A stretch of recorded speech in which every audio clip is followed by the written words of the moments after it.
So, here we go. We're going to have a go at Mario Kart 64. Oh yeah.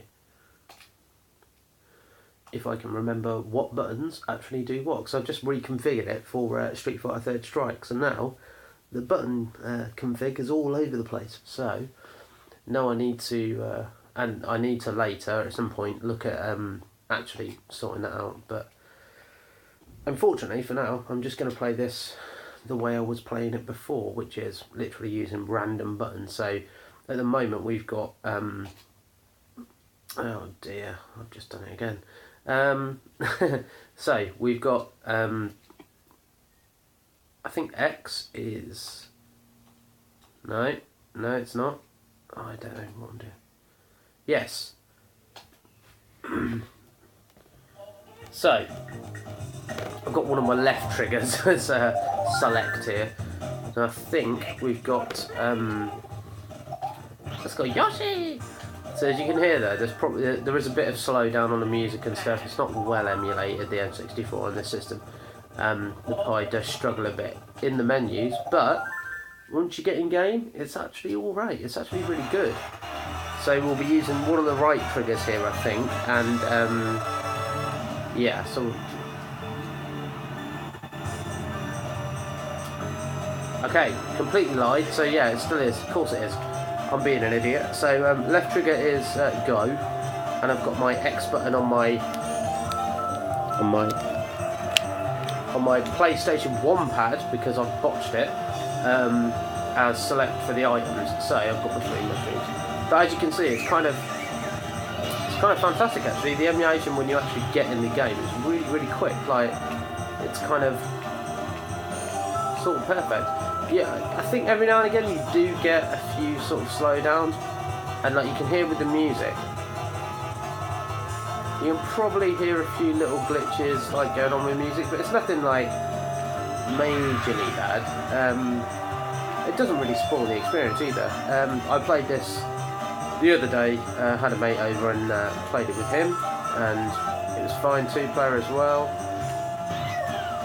And yeah, it kind of ran admirably for such a sort of low-powered system, I suppose. We did play one whole GP, and it was absolutely fine. We did play another GP, and it felt like there was some slowdown later on. But I don't know whether that's just one of the stages we were on, or whether it's like it felt like it might have been thermal throttling. So like maybe the CPU was working a bit too hard, the CPU, and it kind of got to a temperature that it didn't like and sort of stopped performing so well. But I'm not sure because I've played it on my own for a longer time than what we played, and it kind of seemed alright to me. So yeah, it's a bit confusing. I don't know.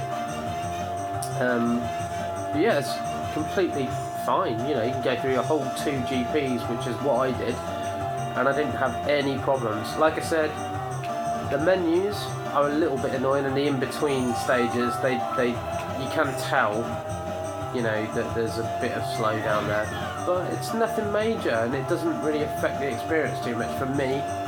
And I know there's people who will find that really annoying. For me, it doesn't really bother me too much. So yeah, I mean, it's personal preference, I suppose. I've got this for the reason that I wanted to play a few games, and it's only casual for me.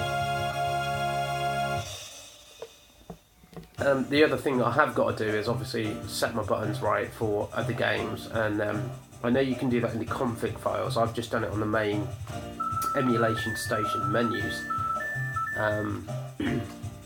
which you can do, but obviously if you want to play another game, then you have to set your buttons differently for something else. So I mean, and I could get used to playing that like that. I mean, basically what you need is 3 buttons for this game. So I've got my hop on the circle button as well there. So yeah, so that's my hop.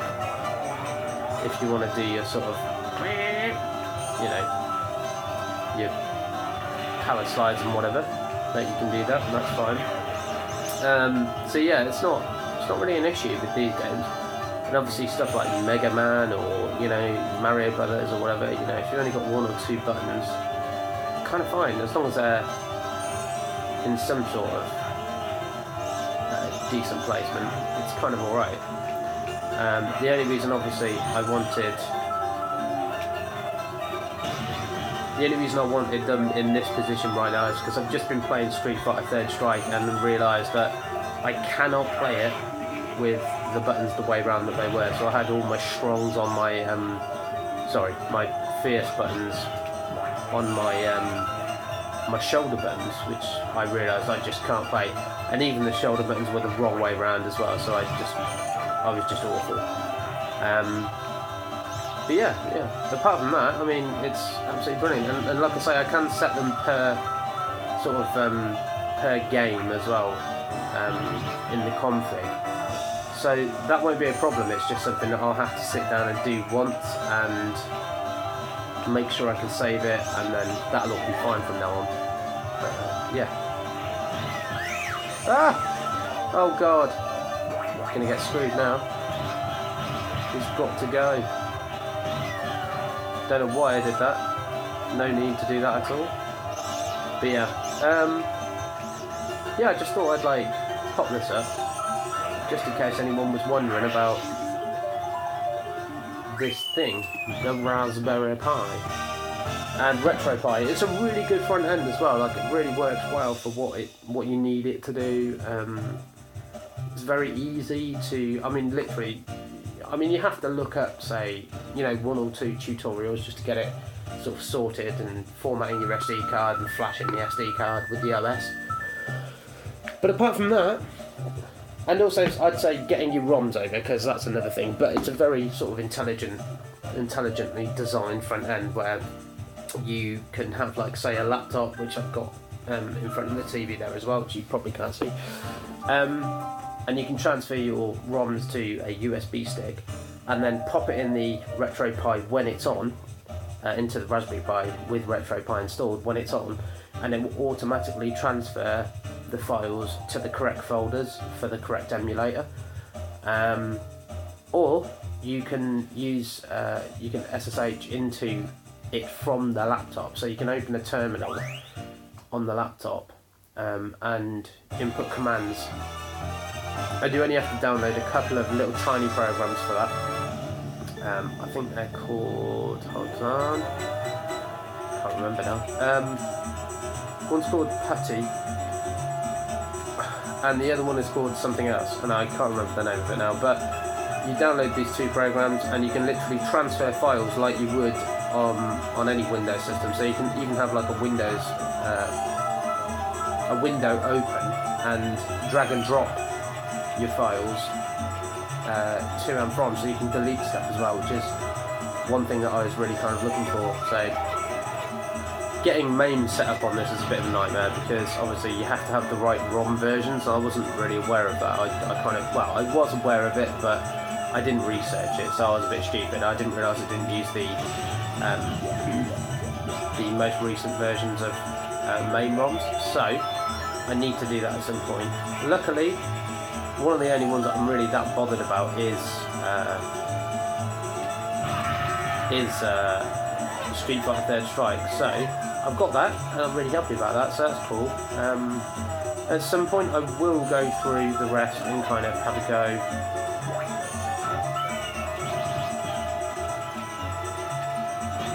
Ah!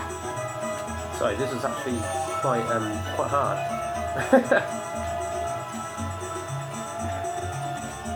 Ah! Right on my ass. Oh no. Right, I'm probably gonna lose this now.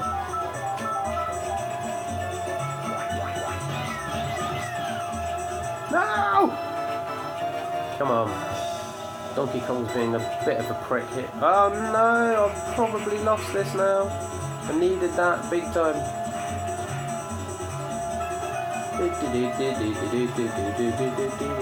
And as you can hear as well, like, the sound emulation isn't really that bad. I mean, I know, like I've said, you know, it could be better, and of course it could, but at the same time I haven't really played a system where it's been that great anyway. Even on PC it's never been that fantastic as far as I know.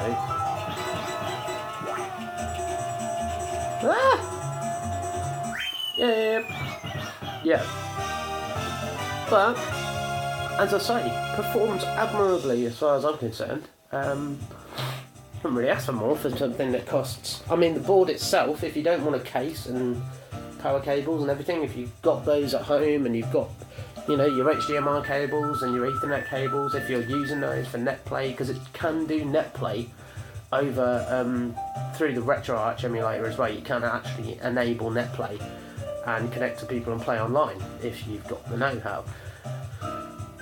So yeah, for a, you know, I think you can get the Raspberry Pi 3 board at the moment for something ridiculous like £35. I mean, it's not a lot of money, and I think you might even be able to get it cheaper, maybe 30 or 25, I'm not sure, with the board on its own. So yeah, I'd say to anybody that's really kind of interested in this kind of thing, it's a worthwhile thing as well. And even when you get it, you get it with a pre-installed SD card if you buy that, with something called Raspbian and News, which are Linux operating systems pre-installed. So you can literally boot them up from the moment you get them, and yeah, it's absolutely amazing. Oh, whoop. Okay, I'm going to finish this race, and then I'm going to end the video, I think. Oh dear, that's not good. No! Fucking, it's always Toad, isn't it? Always Toad gets in the bloody way. Ah! I've got a feeling I might screw this up. Ah! Oh god. Right, okay. Red shells. No, alright. Well, that was a really, really bad shot, wasn't it? Right, okay, so enough talking. We're on to winning now. This is winning time. Where did that go? Ah! Can I make it? Yes. I think I hit him as well. Right, so let's go. Get something good. Something good. Yes, okay. So I'm pretty safe now. Hopefully. I say that, but you know, it might not be the case at all. I know there's someone right behind me as well. Oh no!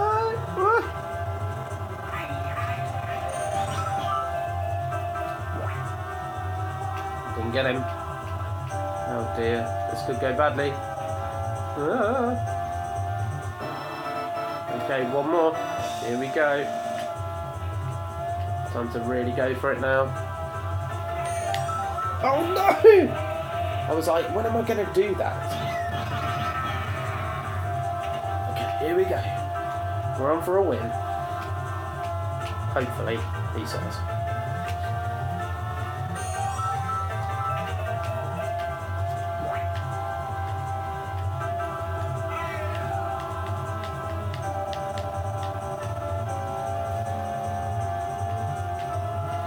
Bearing in mind, this is only on 50cc as well, so like, not hard at all. I should be winning these. Oh no! Hit that, please. No! Okay, here we go. Oh yeah. Okay, so there you go. So that is Mario Kart 64 on the Raspberry Pi Model 3.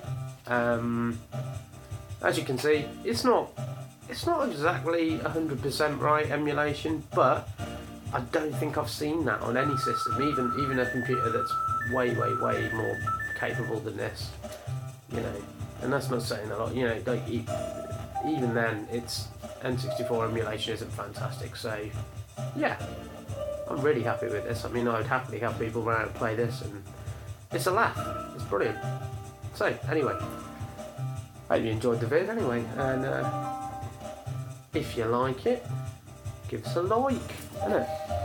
Anyway, catch you later. See you later. Bye.